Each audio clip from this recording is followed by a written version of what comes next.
이 글은 어떤 아주 철저한 연구 논문이라기보다는 제 자신이 왜 공공신학자로 살아가고 있는가 이런 문제들을 조금 더 학문적 대화를 통해서 함께 나누기 원하는 그런 성격의 글이라고 할 수 있습니다. 그래서 제가 생각하는 공공신학, 그다음에 후기 세속사회에서의 공공신학의 정당성, 거기서 요구되는 공동선이라고 하는 윤리적 의제 이런 것들을 제가 어떻게 접근하게 됐고 어떻게 탐구하게 됐는지를 추적하는 그런 글이라고 할 수 있겠습니다. 프롤로그 첫 번째 패러그래프는 하여튼 지금 우리가 직면하고 있는 여러 가지 사태가 종교교 500주년의 의미를 퇴색할 뿐만 아니라 역설적이게도 다시 부각시킨다. 이런 의미를 담았습니다. 두 번째 패러그래프. 정치학자나 사회학자가 아닌 신학자로 이 시대를 살아가야 한다면 이런 문제가 객관적인 학문의 대상만으로 다가올 수 없습니다. 비판과 비난만으로 책임을 면하기도 어렵습니다. 신학자에게 이런 현실은 무엇인가 하지 않으면 안 되는 책임적 행동을 요청하며 존재의 목적을 묻는 본질적 사태라고 저는 생각합니다. 만약 신학자가 자신이 속한 공동체의 모순과 고통에 무감각하고 그의 신학이 그 현실과 무관한 채 연구된다면 저는 종교학자일 수는 있어도 신학자로서 진정성을 포기한 것과 같다. 만약 스스로를 공공신학자라고 자각하는 이라면 그의 신학은 자신이 살아가고 있는 시대와 역사, 문화의 질문에 전방위적으로 노출되는 것을 두려워해서는 안 됩니다. 공공신학은 사회적, 정치적, 문화적, 경제적 문제들에 대해서 교회의 책임을 통감하는 윤리신학적 관점으로 접근하기 위해 더 많은 중거적 틀을 제공하려는 신학적, 철학적 노력입니다. 따라서 공공신학은 시민사회의 다원적 상황을 고려하는 더 많은 참고 자료를 필요로 하며 상황화를 통해 성서와 신학의 토대를 둔 가치들을 제시하게 됩니다. 해방신학이나 민중신학과 같은 상황신학과 공공신학의 방법론에는 일정한 차이가 있죠. 예컨대 해방신학이나 여방신학은 억압받는 민중이나 소외된 여성의 입장에서 그들의 소리를 대변하며 가난한 이들과 여성의 정당한 권리를 정치적으로 획득하고자 한다면 공공신학은 신학의 공공성을 기반으로 하여 공론장에서 설득 가능한 대안으로 하나님 나라의 가치를 실현하고자 합니다. 신학이 협소하게 정의된 공동체적 정체성에 매몰되어 제한되어서는 안 되고 기독교적 가치의 초월적 본성과 타인에 대한 기독교 윤리의 본질적인 관심을 포용할 수 있어야 한다는 것이죠. 그래서 오늘의 공공신학자들은 공공신학의 목적을 전통적인 기독교가 적절하게 대답하기 어려운 시민사회의 다원적 질문들에 대해서 다른 접근법으로 신학적 응답의 가능성을 모색하고 있는 것이라고 저는 생각합니다. 그래서 공공신학은 매우 복잡한 상황에 놓여 있는 인간의 공적인 삶에 대해 기독교적 설명을 제시하려는 것이죠. 이 목적에 따라 공공신학자 스캇 베스는 공공신학의 세 가지 과제에 대해서 얘기하는데 Analysis, Interpretation, 그다음에 Constructive인데 여기서 말하는 분석과 해석은 학문적으로 공론화 과정을 통해서 수행해야 된다는 것이고요.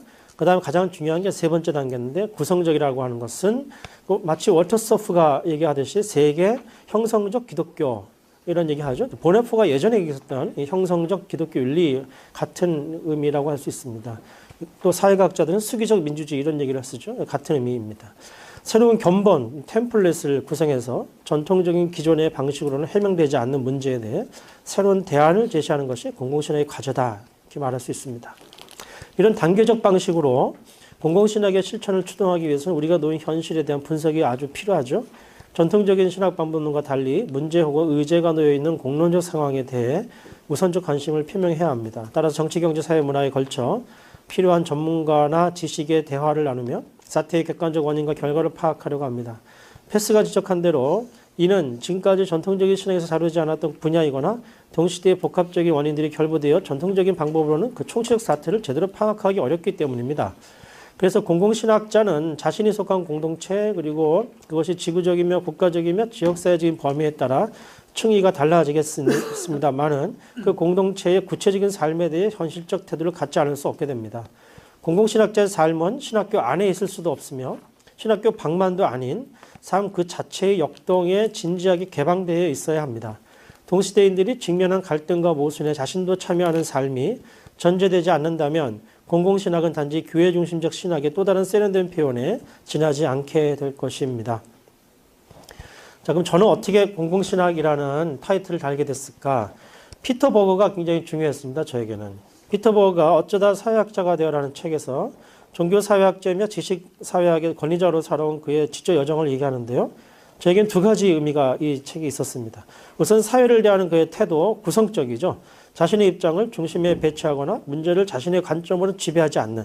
그러니까 지금 저는 우리 신학교 안의 신학이 이러하다고 저는 생각합니다. 그래서 그 많은 공론장의 논의에 개방적으로 참여할 수 있었고 여러 주체들이 공감할 수 있는 대안을 제시할 수 있었습니다. 그에 따르면은 그가 최초로 기독교적 연구 주제에 참여했던 것은요. 그 학위를 마친 다음에 독일의 동료였던 뮬러가 독일 개신교 아카데미 프로젝트를 제안했는데 독일의 개신교인이 어떤 직업군에 주로 참여하고 있는지를 조사하는 일이었습니다. 독일로 건너간 그 피터버그가 뮬러가 이렇게 얘기했다고요. 자네는 이제 개신교회를 위해 일하니 루터교인이었던 그에게 걸맞게 행동해 주게라고 요청했으나 버거는 조사 과정에서 그 어떤 종교적 강요나 억압도 느낄 수 없었고 오히려 그 아카데미는 공개 토론의 장일 뿐 어떤 주요 요인의 역할을 하지 않았다라고 원칙을 지켰다고 합니다. 돌아와서 피터 버거가 본격적인 학자로서의 길을 걷는데 큐라를 세우고 우리가 잘 아는 여러 가지 작업들을 하게 됩니다.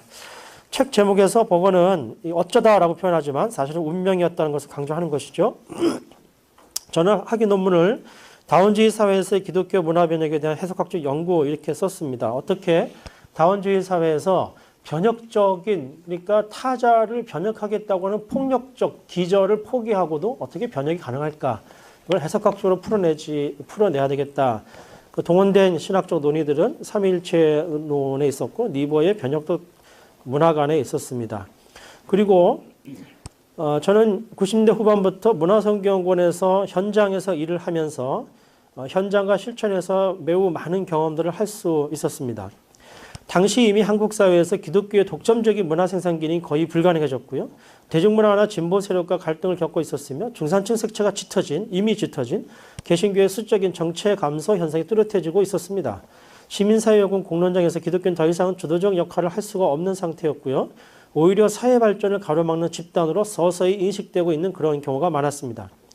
근데 제가 담당하고 있었던 문화선교 혹은 문화적 컨텐츠를 동원한 문화적 대화를 통해 이 긴장을 풀어보려는 시도들도 사실상 그리 효과적이지 못했습니다.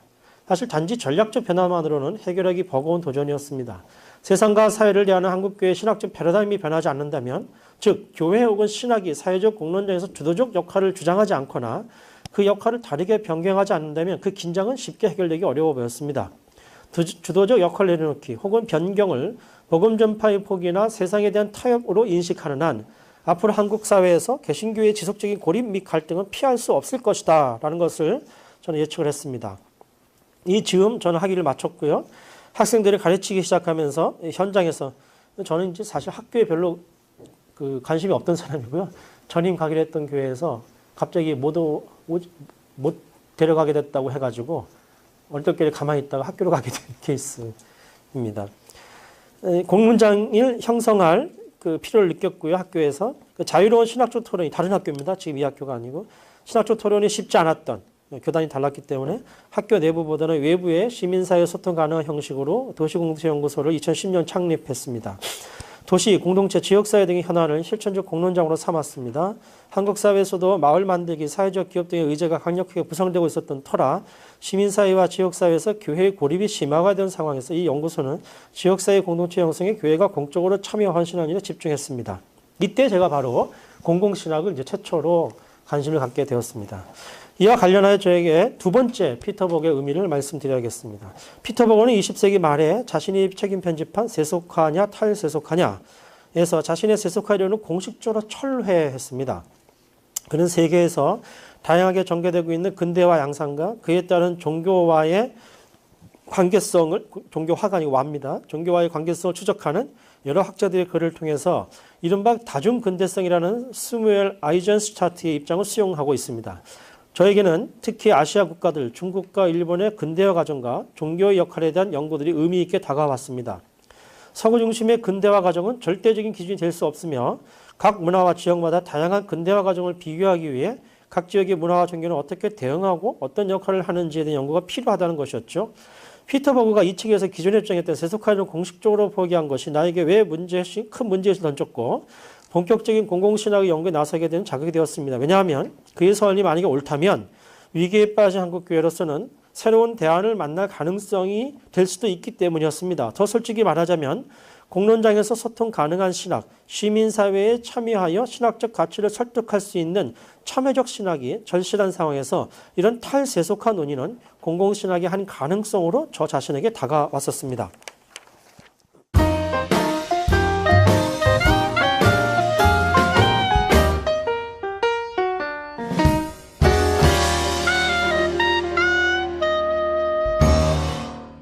신학자들은 공공신학의 목적을 전통적인 기독교가 적절하게 대답하기 어려운 시민사회의 다원적 질문들에 대해서 다른 접근법으로 신학적 응답의 가능성을 모색하고 있는 것이라고 저는 생각합니다. 그래서 공공신학은 매우 복잡한 상황에 놓여 있는 인간의 공적인 삶에 대해 기독교적 설명을 제시하려는 것이죠. 이 목적에 따라 공공신학자 스캇 페어스는 공공신학의 세 가지 과제에 대해서 얘기하는데 Analysis, Interpretation, 그다음에 Constructive인데 여기서 말하는 분석과 해석은 학문적으로 공론화 과정을 통해서 수행해야 된다는 것이고요. 그 다음에 가장 중요한 게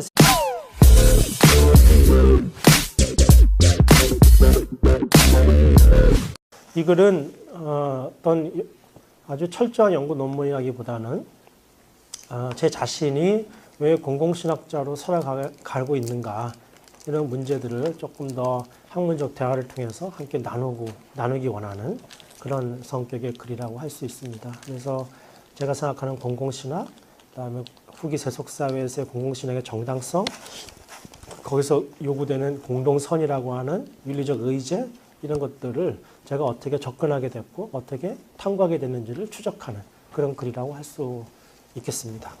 프롤로그 첫 번째 패러그래프는 하여튼 지금 우리가 직면하고 있는 여러 가지 사태가 종교교 500주년의 의미를 퇴색할 뿐만 아니라 역설적에도 다시 부각시킨다.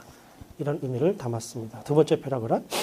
정치학자나 사회학자가 아닌 신학자로 이 시대를 살아가야 한다면 이런 문제가 객관적인 학문의 대상만으로 다가올 수 없습니다. 비판과 비난만으로 책임을 면하기도 어렵습니다. 신학자에게 이런 현실은 무엇인가 하지 않으면 안 되는 책임적 행동을 요청하며 존재의 목적을 묻는 본질적 사태라고 저는 생각합니다. 만약 신학자가 자신이 속한 공동체의 모순과 고통, 상황화를 통해 성서와 신학의 토대를 둔 가치들을 제시하게 됩니다. 해방신학이나 민중신학과 같은 상황신학과 공공신학의 방법론에는 일정한 차이가 있죠. 예컨대 해방신학이나 여성신학은 억압받는 민중이나 소외된 여성의 입장에서 그들의 소리를 대변하며 가난한 이들과 여성의 정당한 권리를 정치적으로 획득하고자 한다면 공공신학은 신학의 공공성을 기반으로 하여 공론장에서 설득 가능한 대안으로 하나님 나라의 가치를 실현하고자 합니다. 신학이 협소하게 정의된 공동체적 정체성에 매몰되어 제한되어서는 안 되고 기독교적 가치의 초월적 본성과 타인에 대한 기독교 윤리의 본질적인 관심을 포용할 수 있어야 한다는 것이죠. 그래서 오늘의 공공에 무감각하고 그의 신학이 그 현실과 무관한 채 연구된다면 저는 종교학자일 수는 있어도 신학자로서 진정성을 포기한 것과 같다. 만약 스스로를 공공신학자라고 자각하는 이라면 그의 신학은 자신이 살아가고 있는 시대와 역사, 문화의 질문에 전방위적으로 노출되는 것을 두려워해서는 안 됩니다. 공공신학은 사회적, 정치적, 문화적, 경제적 문제들에 대해서 교회의 책임을 통감하는 윤리신학적 관점으로 접근하기 위해 더 많은 중거적 틀을 제공하려는 신학적, 철학적 노력입니다. 따라서 공공신학은 시민사회의 다원적 상황을 고려하는 더 많은 참고 자료를 필요로 하며